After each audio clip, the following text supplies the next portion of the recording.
And welcome everyone. Thank you for joining us for this IAA member briefing. We're grateful that you are spending your Valentine's Day with us, and we love and appreciate this terrific community.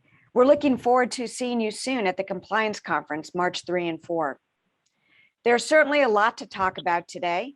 Our regulators have given us quite a few gifts in the last couple of weeks.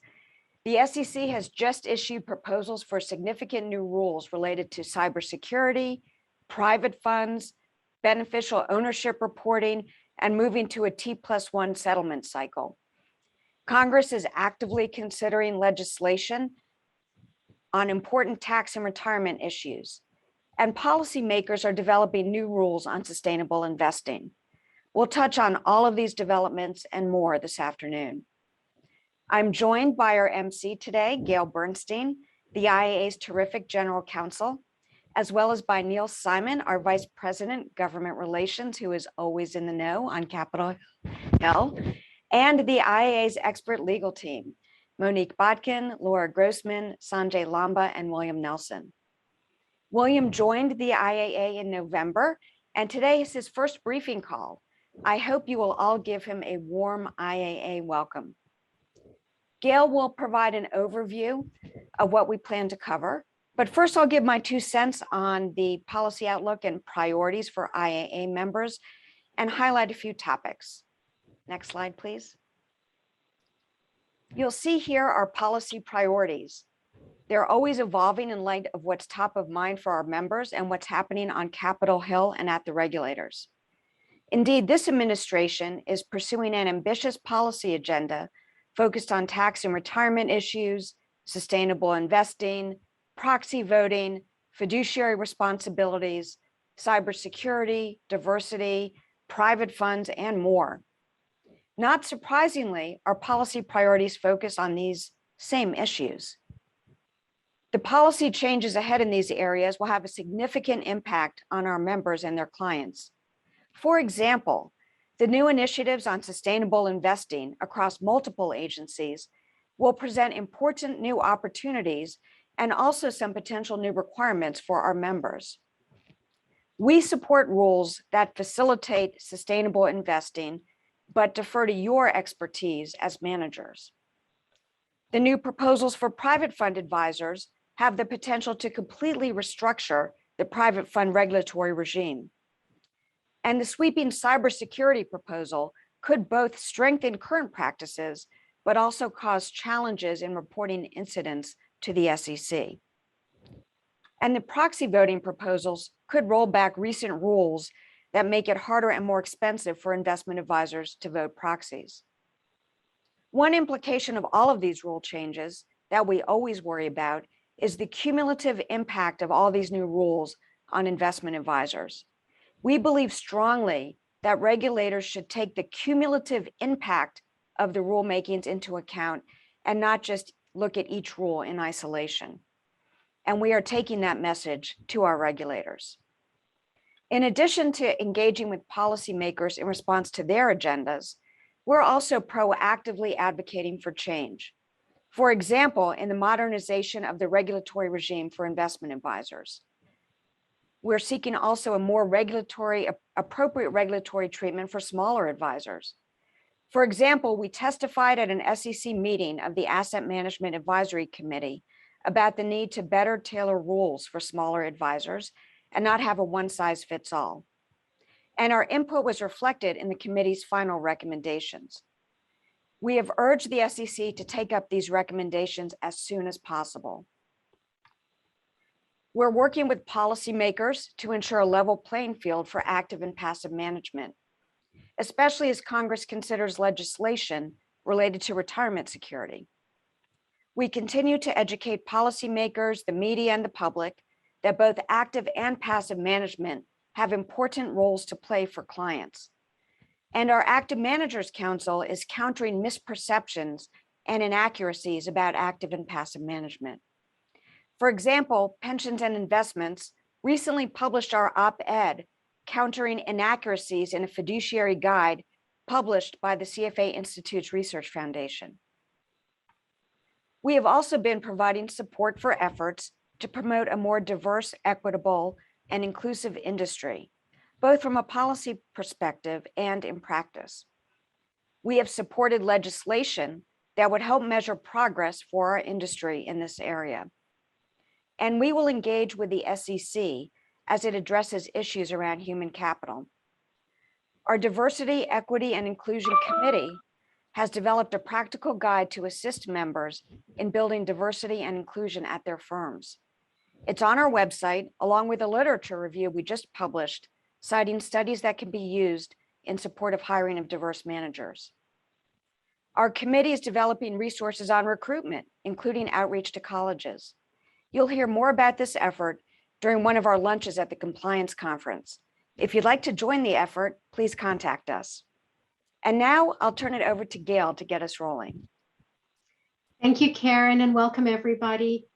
It's certainly shaping up to be a busy year, both on the Hill and at the regulators, and we plan to cover all of the highlights today. In fact, just before this call, as we were talking internally, we commented that it really hasn't been this busy since Dodd-Frank. So we are very, very busy. We're going to start with Capitol Hill, and we'll then focus on regulatory developments that will have a significant impact on your businesses. 2022 will be a big year for implementation of new rules as well, with the SEC's new marketing rule being top of mind. So we're going to start there after Neil talks about Hill developments. After that, we're going to discuss important rulemaking proposals and some of the IAA's work in that area. We're also going to talk about SEC exams and enforcement trends and mention a couple of important issues before other agencies as well. We'll end with Karen providing a synthesis of key takeaways. So with that, Neil, let's start on the Hill. How is 2022 playing out? Thank you, Gail. I'll try to be relatively brief talking about the legislative things, so our estimable legal team has ample time to talk about the current regulatory torrent. So let's start with the alliteratively named Build Back Better Act. As we discussed in the last briefing, IAA worked to improve the bill that was adopted by the House of Representatives.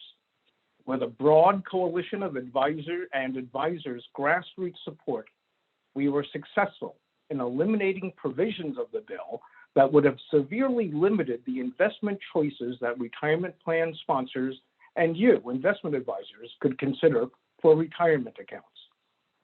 But as you know, the bill at this point shows little signs of life. And Joe Manchin, the good and disproportionately powerful senator from West Virginia, has all but declared the Build Back Better Act dead. Nonetheless, a smaller bill, likely built around child care tax credits, could come alive, and lawmakers could again turn their attention to the financial services sector for new revenue needed as a budget offset, or what's called a T4 in Washington parlance. So let's pivot to retirement savings, which Karen mentioned, where it's far more likely that legislation could be enacted into law. You'll likely recall the SECURE Act that took effect in December 2019. Well, Congress now has before it what's generally referred to as SECURE Act 2.0.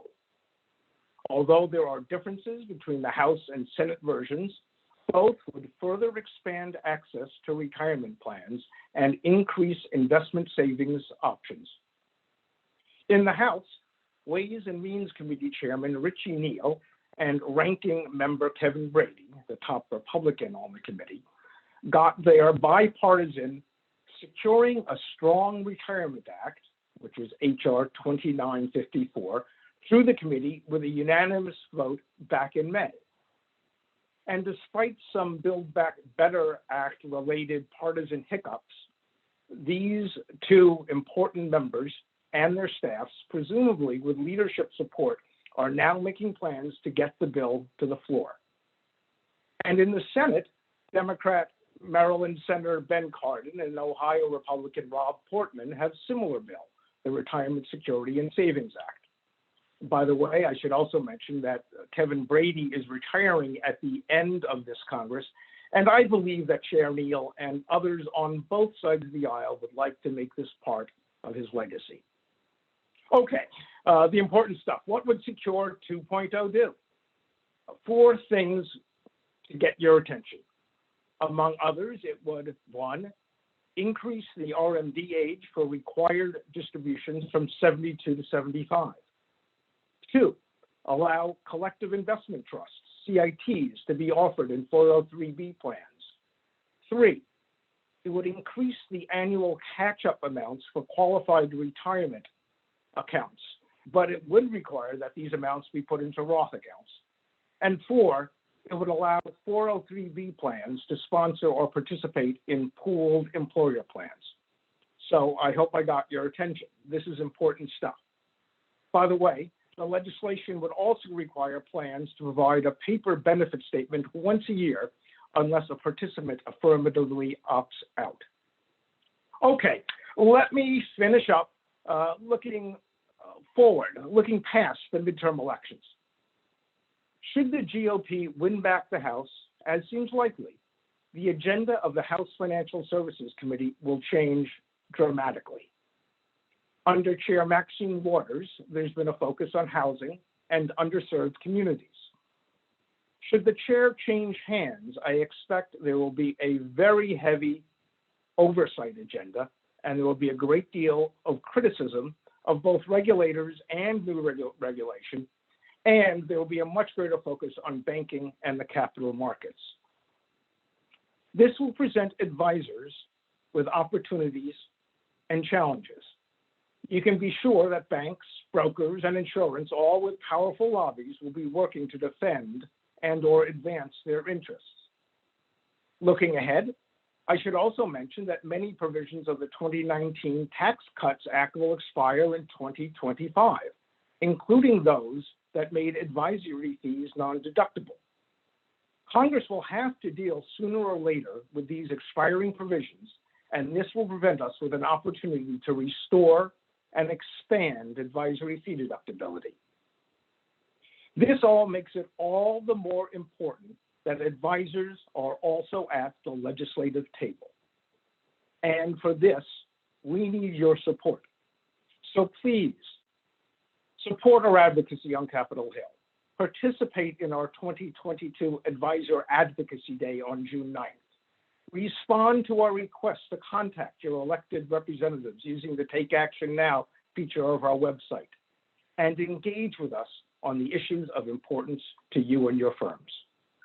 Okay, enough preaching. Back to you, Gail. Well, thank you, Neil. As I mentioned, this year, everyone is focused on implementing new rules and fine-tuning compliance with recently adopted rules. Sanjay, why don't we jump right in and start with the new marketing rule? Yes, thank you, Gil. So the November 4th deadline for complying with the new marketing rule is fast approaching. In fact, it's a little over 8 months away. And the the staff has put out an FAQ that says that firms do have the option to start complying earlier with the new rule, but be clear that you cannot just sort of pick and choose your provisions. If you start complying sooner, you have to comply with all the provisions. Now, the new rule will require significant changes to your marketing activities and will also include your solicitation related activities. And I do think it will require a lot of lead time for you to prepare for the November 4th deadline, assuming you're going to wait that long. Now, I think it's critical that firms establish a timeline for implementation because, for example, the single rule, now the new single marketing rule creates a rule that governs all your marketing activities, which includes an expanded definition of advertising. Now, this expanded definition will require you to essentially assess all your communications to assess whether they fall within the definition of advertising. It will also require you to take a look at your solicitation and referral arrangements, including non-cash arrangements. So there is a potential here for you to have to rethink about some of these contracts and repapering some of these agreements. Now, some other areas that you'll need to address include record keeping, third-party vendor contracts, and if you advertise performance, you'll also have to review your calculations and how you present performance. Now, I want to stress that while the new rule obviously has a lot of provisions in there and a lot of things that you have to think about from a compliance standpoint, I do think that the new rule presents tremendous opportunities for advisors that want to start engaging in more marketing type activities, especially through social media. So as part of your assessment of looking at all your communications to see if they fall within the definition of advertising, you may also want to look at communications that you've resisted doing because of concerns regarding the old advertising rule or just uncertainty as to compliance. So I do think this is a worthwhile exercise to take a look at your communications. Now, the IAA has many resources available to help you work through this implementation. We have a dedicated website page on our website where we have webinars that we've done on the new rule. We have various outlines and memoranda that law firms have put out. So really a whole host of resources for you to consider. We also have a marketing implementation group that's been meeting fairly regularly, actually on a monthly basis. And I imagine as we get closer to the implementation deadline, we'll start meeting on a more regularly basis, perhaps as much as 2 times a month. Now, this group meetings have been tremendous. Members have really had an opportunity to discuss amongst themselves the various issues that the new rule raises, and also some of the concerns that members have about implementation. We've also had guest speakers come on and answer questions. And of course, I'll be on those calls to try to help as best we can, as best I can as well. Now, so, I really do encourage you to start thinking about implementation and taking advantage of all the resources that the IAA has to offer. So Sanjay, it's interesting that you mentioned lots of issues and lots of questions. Do you expect to see any guidance from the SEC coming out before the compliance date? Yeah, so to date, the SEC staff has published 2 FAQs. One has to do with that complying earlier if you want to, and another FAQ relating to performance. Now, unfortunately, it's our understanding that the staff does not expect really to put out much in the way of FAQs prior to the deadline.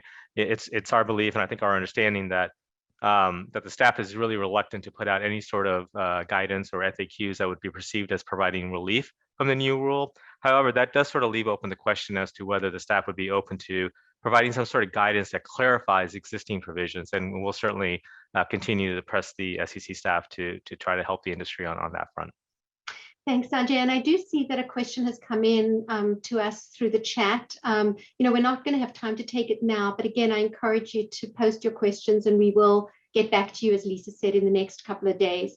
Sanjay, let's stay with you and talk about another implementation heavy lift. What has been going on with Form CRS? Yeah, so just when we thought we were done and dusted with Form CRS, the SEC staff continues to put out observations regarding their review of relationship summary filings.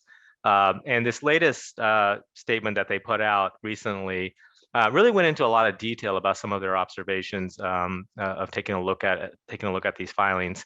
And they cover issues regarding, and the staff statement covers issues regarding the content, the format, and web posting of your Form CRS disclosures. And as I said, there's very specific observations that provide clear guidance in areas such as use of technical language or disclaimers, and also issues with prominently displaying relationship summaries on your website. So I do highly recommend you take a look at that and consider some of the observations that the staff has made.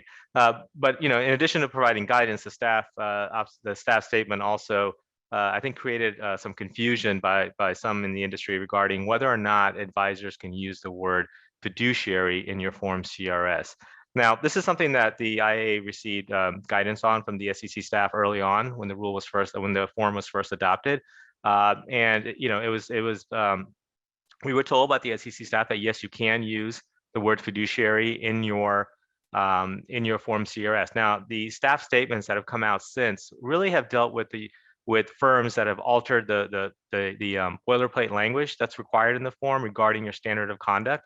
And so what they observed are firms that use the word fiduciary by altering that boilerplate language with respect to your standard of conduct and just sort of adding the word fiduciary in there. The staff was very clear that you are not allowed to change that boilerplate language. That's what they told us when we first reached out to them about this. And so, just based on everything that we've seen in terms of staff statements that have come out, if you read the adopting release, or if you look at the form instructions, nothing prohibits, in our view, nothing prohibits you from using the word fiduciary, and the staff statements that have come out have been consistent with that guidance. So, I hope that helps clarify this issue. And now, of course, you can use the word fiduciary, but there are guardrails in the form, and primarily you really have to be responsive to the question. So you cannot just start putting in extra disclosures that might be deemed marketing type disclosures. And again, that has to do with anything that you put in your Form CRS, not just the word fiduciary. So I hope that helps. If you do have some questions regarding this, please do reach out to me. And as I said, I know it's been a while since Form CRS has been out, but I highly recommend that you take a look at it in light of this staff statement. Great, thanks, Sanjay. And another plug for our Form CRS working group. Yes. It does meet, and if you'd like to join it and sort of stay on the front lines on this, please just let Sanjay know. Since we're talking about fiduciary, this is a good time to ask William about what has been going on with the Department of Labor and its fiduciary exemption. William? Yeah, absolutely. Thank you, Gail, and welcome everybody. Good afternoon. The first question about the rule is, does this apply to you? So if you're providing advice or making recommendations on rollovers, either from ERISA plans to IRAs, or from IRAs held at another institution rolled over to an IRA under your management, and you'll be providing ongoing advice on those accounts after the rollover, there's a good chance you may be subject to the DOL's fiduciary rule and need to rely on an exemption for that advice or recommendation. The exemption includes a best interest standard, specific disclosure requirements, and also a retrospective review requirement. The disclosures you'll need to make include your status as a fiduciary, both under ERISA and the Internal Revenue Code, and a disclosure of why a rollover is in the client's best interest. You'll also need policies and procedures to ensure compliance. Now, a majority of the rule is being enforced now currently as of February 1st, but the more onerous specific documentation and disclosure requirements related to those rollover recommendations are not enforceable until July. So I have heard from some members about what actions, if any, they can take to not have to rely on the exemption, specifically asking about what they call unsolicited rollovers, and also if you're only going to be providing investment education. Now, while there are actions you can take not to rely on the exemption, we would caution that there are complexities in executing these compliance strategies. For example, the DOL stated view is that you could still be an ERISA fiduciary, even if you avoid specifically saying, I recommend you roll over to our IRA. If the clear implication of that communication was suggesting that the ERISA plan participant engaged in the rollover. So that's where your policy procedures and also your staff education become critically important. The Labor Department is going to construe a rollover recommendation very broadly. So I think a key takeaway here is that I would really think carefully about concluding that the rule does not apply to you or your firm. For those who do plan on relying on the exemption, as noted earlier, the rule, you will need to implement all the requirements of the exemption as of now, except for those individual rollover disclosures that must be provided to and signed by clients. For additional guidance, the DOL has put out FAQs on their website, both for advisory firms and for clients, and that was in April of last year. The IAA has also held several member briefings on this exemption, and we've also published a guide to rollover recommendations that's on our website. We're currently working on a set of FAQs for members, and we'll continue to hold calls over the coming months to help with implementation. Just for a plug, we also have a DOL committee that you can join to learn about this exemption, but also other initiatives of the DOL. Thanks, William. And I'll also just add that, there is talk, and the DOL has basically said that it is planning on revisiting the entire rule. So we might see some action there. Just as everybody's, fully compliant, we might see some changes happen. Another development that is sneaking up on advisors is various states' adoption of a model rule on continuing education for investment advisor representatives. William, let's stay with you on this. Who is going to be affected by this, and what should folks be thinking about?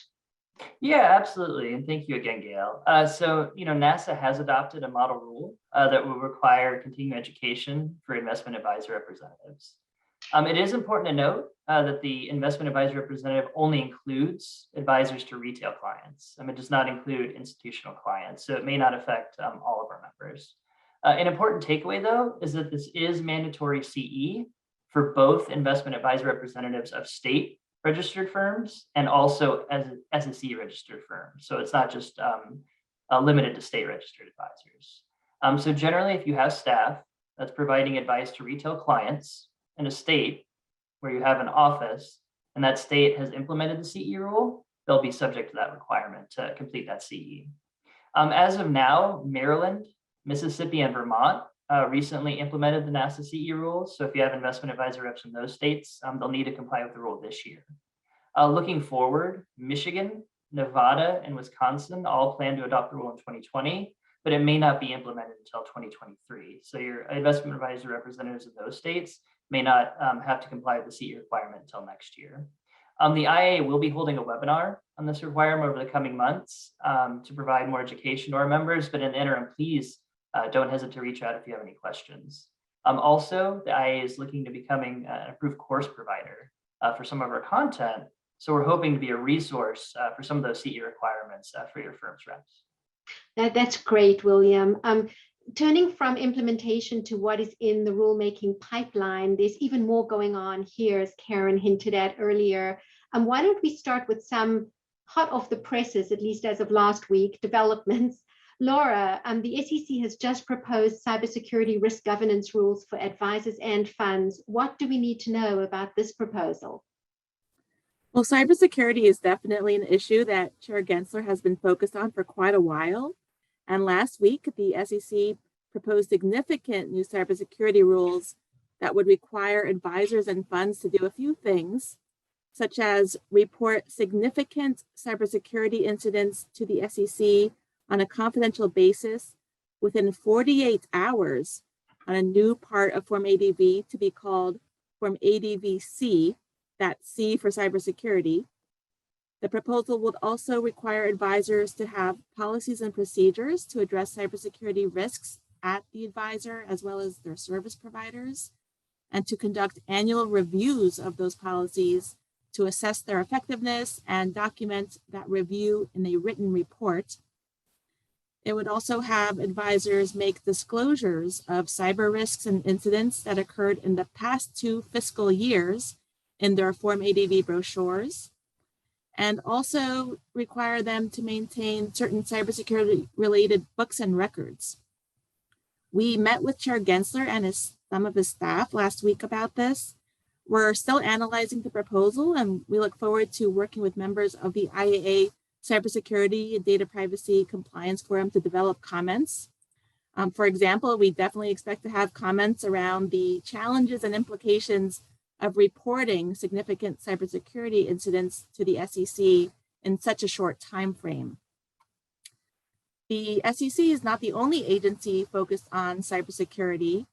The Federal Trade Commission recently revised its safeguards rule to require covered financial institutions to adopt a written incident response plan that is designed to assist in responding to and recovering from security events. That revised rule became effective on January 10th. Wow, thanks, Laura. Another major development from last week is a new SEC proposal on private fund advisors, and this is on the heels of a separate proposal on systemic risk private fund reporting. Both of these proposals are a really big deal. Monique, private funds are clearly a significant focus for this SEC chair. So what does all of this mean? So the SEC issued a sweeping proposal with several new rules for private fund advisors. As Gail mentioned, I'll highlight a few important parts of the proposal. For the first time, the SEC would ban advisors, in this case, private fund advisors, from engaging in certain practices and charging certain fees. In interpreting an advisor's fiduciary duty, the SEC has identified certain conflicts and practices that it believes cannot be cured by disclosure. For example, one rule would ban private fund advisors from seeking indemnification or a limitation of liability for negligence. And this has implications for the use of hedge clauses, and Laura will talk about that later. Another rule would ban private fund advisors from providing different terms to different investors relating to redemption rights and portfolio holding information in side letters. Other preferential treatment could be offered if disclosure is made to all investors. Transparency and standardization are other themes here in this proposal. The rules would require quarterly reporting to investors about fees and expenses related to the fund and its portfolio companies. It would also specify performance measurements for funds. Financial audits for all funds and fairness opinions are also part of the package. And the SEC will now require all advisors to document their annual compliance review if not done already. Turning to the other major private fund proposal that Gail mentioned, amendments to Form PF. Here, the biggest challenge is a requirement for private equity and hedge fund advisors to file a new report with the SEC within 1 day after specific events or transactions occur. Private equity fund advisors will also be required to significantly increase the type of data reported annually. And our comments here will likely focus on making sure the SEC strikes the right balance as it considers unnecessary burdens on advisors. As you can see, these rules represent a major shift in the way the SEC regulates private fund advisors, and the rules will require significant investments in technology and compliance resources. We're reviewing both proposals with members, so please let us know if you'd like to join working groups to develop comments. Monique, if I could just jump in before you move on, just to kind of stress a point you made. There is an amendment in this proposal that will require all advisors, not just private fund advisors, to document their annual compliance review if they don't already do that. So Monique mentioned that, but I did want to emphasize that this proposal, there are pieces of it that go beyond private fund advisors. Monique, back to you. Great, thank you. Turning to the examination program, before the private fund proposal was issued, the exam division issued a risk alert on private fund advisor deficiencies. And many of the deficiencies relate to activities that the SEC now seeks to regulate in this recent proposal. Not surprising. So some of the deficiencies discussed were failing to monitor fees and charges according to fund documents, misleading marketing and performance material, and unreasonable due diligence on underlying investments and third-party service providers. The risk alert also raises the issue of using misleading hedge clauses that the staff said could violate the Advisors Act. So we encourage you to review carefully the risk alert to see how any of these areas affect you and how you should respond to the risk alert. So turning to enforcement, in describing the need for the new private fund rules, the SEC cites its enforcement activity against private fund advisors. For example, the SEC recently settled an action against a private equity fund advisor that did not properly offset management fees under its fund agreement and made misleading statements about fees. So on all fronts, we expect a continued focus on private fund advisors and private markets. We encourage you to join our private equity fund committee and our Form PF working group and to follow these developments closely, and we'll work with members to develop comments. Gail, back to you. Thank you, Monique. So ESG is another important area of focus, as Karen mentioned. William, what are we seeing on the ESG front here in the US? Yeah, absolutely, Gail. So why don't I start with the DOL? You may recall that a rule was adopted in late 2020 that we think had quite a chilling effect on ERISA's plans considerations of ESG factors.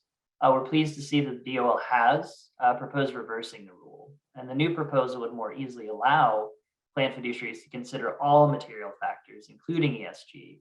So to us, this is a very positive development. As Gail said, ESG is also a key focus area for the SEC, and we fully expect the SEC rulemaking over the coming months. The IA supports consistent, comparable, and reliable disclosures of material information by corporate issuers on climate and other ESG matters. And we also support policies that would facilitate sustainable investing. The SEC's rulemaking agenda, which has been discussed throughout this call, is quite lengthy, includes climate change disclosure, human capital management disclosure, corporate board diversity, and also rules related to investment companies and investment advisors to address matters related to ESG. So we do believe the approach will be likely very comprehensive. Members should be aware that even though we're waiting on this rulemaking by the SEC is taking action now. They have created what they call their Climate ESG Task Force in the Division of Enforcement, which was formed to develop initiatives to proactively identify ESG-related misconduct. So we do believe we'll see some cases coming out of the Enforcement Division over the next couple of months. The SEC is also examining advisors concerning their ESG practices. So last year, the Division of Exams issued a risk alert on ESG investing. And we believe this alert is extremely helpful in providing a roadmap for firms engaging in ESG investing.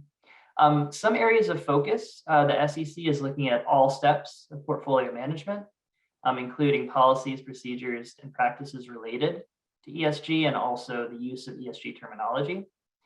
Due diligence and processes used to select, invest in, and monitor investments, and also whether your proxy voting processes are consistent with your disclosures and also your marketing materials. The SEC will find deficiencies if it sees inconsistencies between portfolio management practices and your disclosures, or if you have inadequate controls related to clients' ESG related directives. So we believe if you're engaged or considering engaging in ESG investing, we highly recommend reading that risk alert. Thanks, William. And one other hot off the presses development is that the head of this task force that William mentioned that's in the Division of Enforcement, Kelly Gibson, recently has departed the SEC. So it will be interesting to see what happens with the task force. Now, a topic closely related to ESG is proxy voting, and Chair Gensler is making good on his promise to reverse course in this area. Monique, why don't we start with a proposal relating to executive compensation voting? Yep. So for 13F filers that vote proxies, the SEC has reproposed requirements to report say-on-pay votes, which are non-binding shareholder votes related to corporate executive compensation. And the SEC proposed that managers and funds report the number of shares loaned and not recalled for purposes of these say-on-pay votes. It also proposed significant changes to proxy voting reporting requirements for registered funds. So in our comment letter to the SEC, we supported eliminating the proposed requirement to list shares on loan and not recalled. And we asked the SEC to require firms to disclose a narrative description of their securities lending recall policies instead. We encourage the SEC to present a more balanced discussion of the costs and benefits to clients of securities lending. The IA also again called on the SEC to study holistically the licensing practices related to the use of CUSIPs in regulatory filings. William, over to you for other proxy updates. Yeah, absolutely. Thanks, Monique. So, I'll start with the SEC. There was proxy advice rulemaking in 2020, and also a more recent proposal in November of 2021, which both focused really on the role of proxy advisory firms, so such as ISS or Glass Lewis. We believe that it's critically important for the SEC to understand and appreciate the importance of the services those firms provide to advisors in helping advisors vote their clients' proxies. In conjunction with the proxy rulemaking, the SEC also provided 2 sets of guidance that discuss how an investment advisor's fiduciary duty applies in the context of proxy voting on behalf of their advisor's clients, particularly if they use a third-party proxy advisory firm.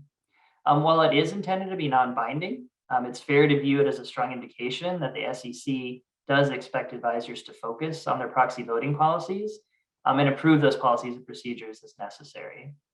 We do think that the guidance is both unnecessary and unnecessarily prescriptive, and we have asked the SEC to withdraw both sets of guidance as it revisits the earlier proxy rules. Now, as far as DOL, they're actually seeking to reverse a recent rule that would have constrained how plan fiduciaries vote proxies. So as part of the new proposal, the DOL has actually gone back to its longstanding view that proxies should be voted as part of a process of managing a plan's investment assets, unless a plan fiduciary determines that voting proxies may not be in the plan's best interest. So for example, if voting involves significant cost or effort. Generally, this proposal does underscore that a fiduciary must exercise prudence and diligence, both when voting its clients' proxies, but also when selecting and monitoring any proxy advisory firms. So whether you're voting proxies yourself or relying on proxy advisory firms, you will need to look at your policies and procedures to ensure that they're adequate. So switching gears, although still staying in the universe of stock ownership, another bombshell dropped by the SEC last week is a proposal that would substantially shorten reporting times for beneficial ownership. Laura, what is the SEC trying to accomplish here, and what should advisors be concerned about? I think the SEC is trying to increase market transparency by reducing perceived information asymmetries between activist investors that are building up their ownership stakes and other shareholders. And I think they're also trying to have people start including certain derivative securities in these types of filings. They believe that advancements in technology have made it easier to report ownership more quickly, so the time is ripe to modernize these reports. As far as what advisors should be concerned about, advisors that have voting or dispositive authority over certain percentages of equity securities have to make these filings. So if these changes are adopted so that the filing deadlines are accelerated, that could impact your investment process and your decision-making, because your significant investments will have to be made public much more quickly. Also, if this starts to cover certain derivatives, advisors will need to start including those in their filings. Great, thank you, Laura. And we are obviously reviewing that proposal closely as well. And, you know, a briefing simply would not be complete without some insight into the world of digital assets or crypto. Laura, why don't we stay with you and tell us what's the latest on this at the SEC? Well, digital assets continue to be a central agenda item for Chair Gensler, as he taught courses on this at MIT, and he's concerned about investor protection resulting from gaps in regulation, such as lack of disclosures and market oversight. He has called on Congress to provide the SEC and other regulators with authority to write rules related to trading and lending in digital assets. The chairman of the CFTC has also expressed interest in playing a role in the oversight of this area. So we do expect to see more hearings on Capitol Hill to discuss digital assets. Also, the SEC has proposed a definition of digital asset for the first time in the Form PF proposal. If you're interested and would like to give us feedback on that definition, please contact us. And the Biden administration is expected to release an executive order on cryptocurrency any day now. We expect it will direct the SEC, the Financial Stability Oversight Council, and others to produce reports on the risks and challenges of digital assets and possibly propose policy and regulatory changes. Thank you for that update, Laura. Monique, let's turn to you. Another of last week's barrage of proposals involves market structure. Can you tell us about that? Yes, thanks, Gail. As expected, the SEC proposed rules to shorten the settlement cycle for securities transactions from 2 business days after trade date T+2 to 1 business day after trade date T+1 by March 2024. The proposal seeks to facilitate straight-through processing, or T+0, by proposing new requirements for clearing agencies. For advisors, the proposal also includes record-keeping requirements to retain confirmations received and allocations and affirmations sent to a broker-dealer. As part of the proposed rulemaking, the SEC is seeking comments on potential approaches to move to T+0, which would be a netted settlement at the end of the trade date. The proposal follows efforts begun by industry groups last year to study and accelerate the security settlement cycle to T+1, and the IAA has been involved in those discussions. We look forward to working with you all to evaluate the impact on the buy side, so please contact us if you'd like to be involved in developing comments for the SEC. Great, thank you, Monique. Laura, you know, a topic that the IAA hears from members frequently, perhaps more than any other topic, is around challenges presented by the custody rule. Can we expect to see any changes in this area? Well, not for a while is the short answer. One of the IAA's policy priorities is that we support efforts to update the custody rule to better address its objectives, to safeguard client assets, eliminate the confusing language, and streamline a very extensive patchwork of staff guidance that has emerged and is very challenging to navigate. The custody rule for advisors was recently moved from the proposed rule list to the long-term action list on the SEC's regulatory agenda, meaning the SEC does not expect to propose amendments or take other formal action to modernize the custody rule within the next 12 months. However, given the importance of the rule and the many issues with it, we are continuing to advocate for a reconceptualization of the rule. As a reminder, we do have a custody working group that helps us with comments on the custody rule, and you and your colleagues are encouraged to join that group. Well, thank you, Laura. So that's it for rulemaking. Let's pivot and talk about exams and enforcement now. You know, usually by this time, the exam priorities for the year have been published. It's probably not a surprise given the new leadership and the time it takes, you know, naturally for them to get up to speed that we don't have them out yet. But we don't expect the themes to change very much, although the weight given, excuse me, the weight given to each of the themes will probably change. We have covered some of this already, so we won't repeat. We're very hopeful that the priorities will be out in time for our compliance conference in March. We will be speaking to with the acting director of the Division of Exams at that time. So we're definitely going to talk about the priorities. We're also going to hold a webinar shortly after the 2022 exam priorities come out. So stay tuned for that. And now let's turn to enforcement, where there really have been some very important developments. We are seeing some new areas of focus from the SEC's Division of Enforcement. Laura, why don't we start with a very important case on use by employees of personal devices, and then move on to some of the other notable cases. Sure. So that was a case involving a very large dual registrant. The firm's policies prohibited the use of personal devices, such as personal email, chats, and text messages to communicate about securities business. And the firm's policies required training and self-attestations of compliance with those policies.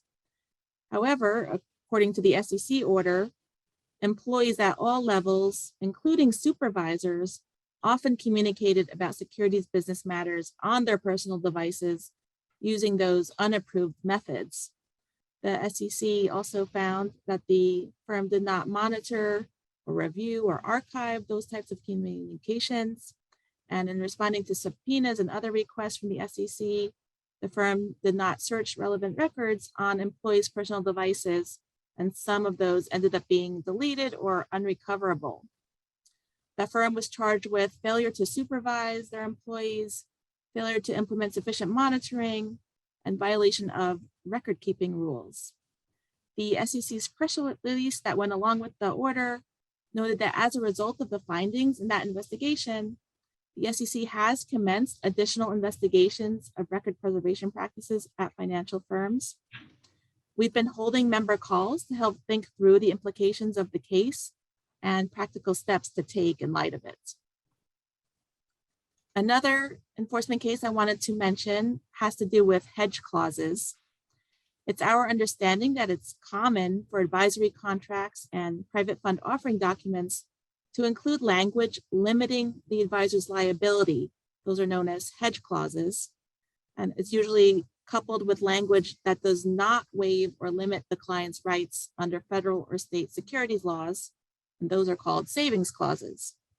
However, a few recent developments have called the use of hedge clauses, even with savings clauses, into question. This started in 2019 when the SEC, in its fiduciary interpretation, seemed skeptical about the use of hedge clauses in agreements with retail clients, saying they generally are likely to mislead retail clients into not exercising their legal rights, and suggesting it would be unusual for a hedge clause in a retail client agreement to be acceptable. At that time, the SEC gave more leeway for using hedge clauses with institutional clients. Next, in a recent enforcement case, the SEC staff said that a hedge clause is inconsistent with an advisor's fiduciary duty because it is confusing and may mislead the advisor's retail clients into not exercising their legal rights. Then the risk alert on private fund advisors from 2 weeks ago expanded this issue beyond retail clients to private funds when it mentioned that exam staff observed a potentially misleading hedge clause in private fund documents. As Monique mentioned, now the SEC is proposing in its private funds rulemaking to prohibit a private fund advisor from seeking certain limitations of its liability by the private fund or its investors. So all of this is very important because of how common these limitation of liability clauses are in the industry. We expect a lot of outside counsel are going back to review language and thinking about how to advise their clients, and suggest this would be a good time for all advisors to take a fresh look at their agreements and, if appropriate, consult with counsel. We're holding a special member call on February 22nd with an outside counsel guest speaker to discuss these developments and invite you to join that call. The other enforcement area I wanted to mention where the SEC continues to be more active is cybersecurity. We're starting to see the SEC bring more cases against cyber attack victims for deficient policies and procedures, especially where firms don't follow their own policies or they drag their feet and fail to enhance security for a long time once they discover a breach. As the chief of the SEC Enforcement Division's cyber unit stated, it's not enough to write a policy regarding enhanced security measures if those requirements are not implemented or are only partially implemented, especially in the face of known attacks. Thank you, Laura. One other area of focus for enforcement is the duty of care.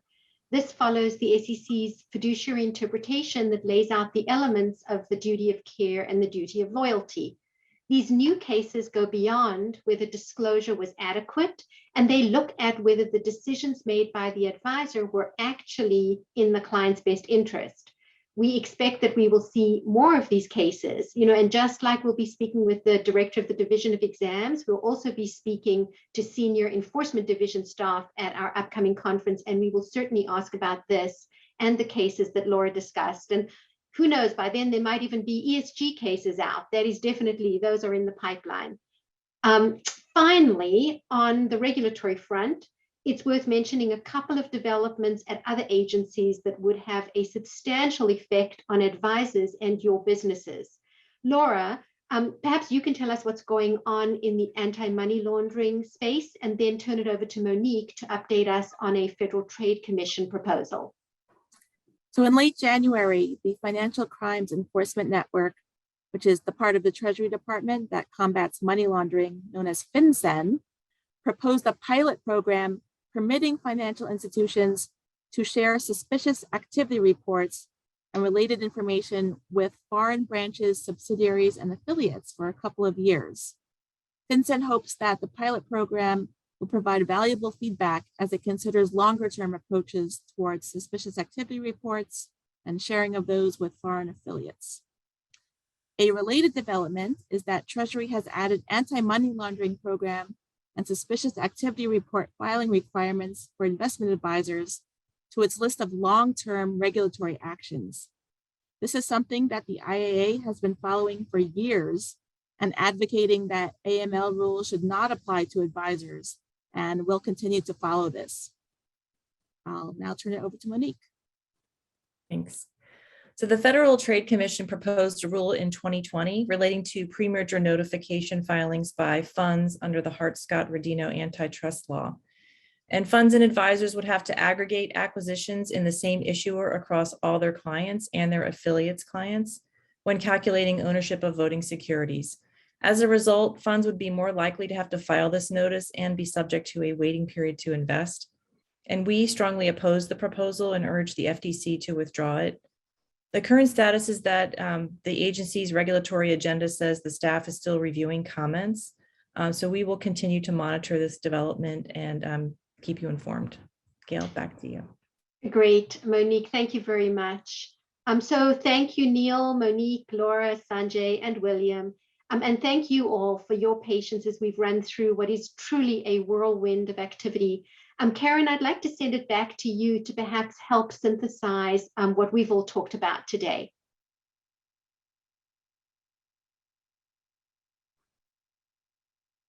Thank you, Gail. Just to echo your word, barrage, right?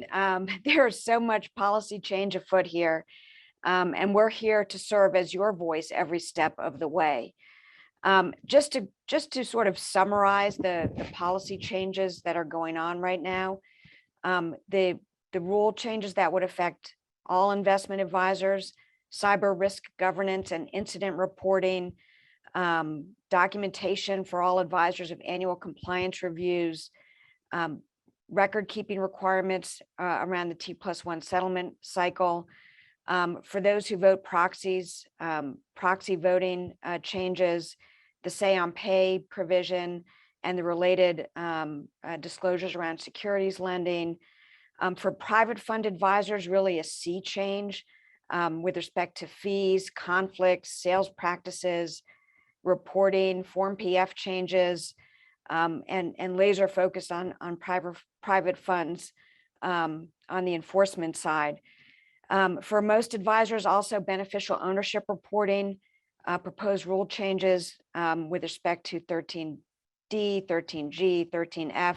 I'm throwing form numbers out there, but basically changes to the reporting requirements for firms that manage more than 100 million in equity securities, as well as firms that take concentrated positions in issuers. So a lot going on at the SEC with policy changes. Probably up next is the sustainable investing suite of rulemaking changes, both for issuers and asset managers. And then a little bit further along at the SEC, digital assets and digital engagement practices. At the Department of Labor, as William mentioned, a potential rethink of the fiduciary exemption and fiduciary definition, and then rules pending related to ESG and proxy voting, and the just issued request for information on the effect of climate risk on retirement accounts. So a lot of back and forth here between administrations, but in some directions, it's a positive, as William mentioned. Up next on Capitol Hill, key tax and retirement changes as part of Secure Act 2.0, changes that could have a significant impact on advice you give your clients. We will keep you up to date on that. In terms of the themes that you heard today with respect to your compliance programs, SEC and examination focus heavily on sustainable investing and making sure that you match your disclosures and marketing to your practices. A focus by the SEC on your fiduciary duty, your duty of loyalty, your duty of care. They're also focused on Reg BI. This is going to be an area that the SEC is looking very closely at. And then, of course, private funds. And as Laura mentioned, cybersecurity.